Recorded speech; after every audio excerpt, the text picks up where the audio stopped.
منم زندانیش کردم. نباید توی این موقعیت داده باشه. بدون تردید باید میکشتش. بیشتر از این فرصت رو از دست ندید. دستور حرکت بگیر. ما به طرف مده ما چه می‌بینیم؟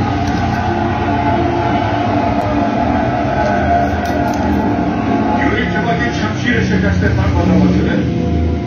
منتظرش که سرنوشت شما باید به دستان ما ببینم. برای دیگه اسمی هست. یوگوریا باقی نمید.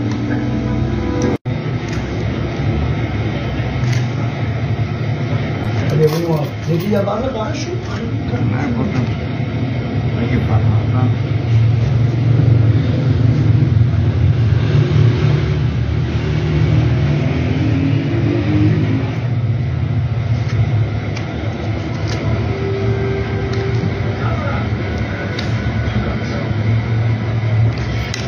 Bapak di sana. Abang Bapak ada di mana?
برنامه‌مون رو پخش کنه تلویزیون انشالله.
به نظرتون ما میتونیم با شین بجنگیم آزاری فوقای پشتی رو میکنم.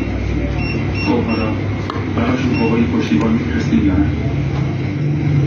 درستان میزنه درستان ببخشید قربان بریم مگه بیگو که با ما متحد نشدید دیگه رو همون رو تبدیل برای یادی جناب داشته یعنی شما موقعی نداشته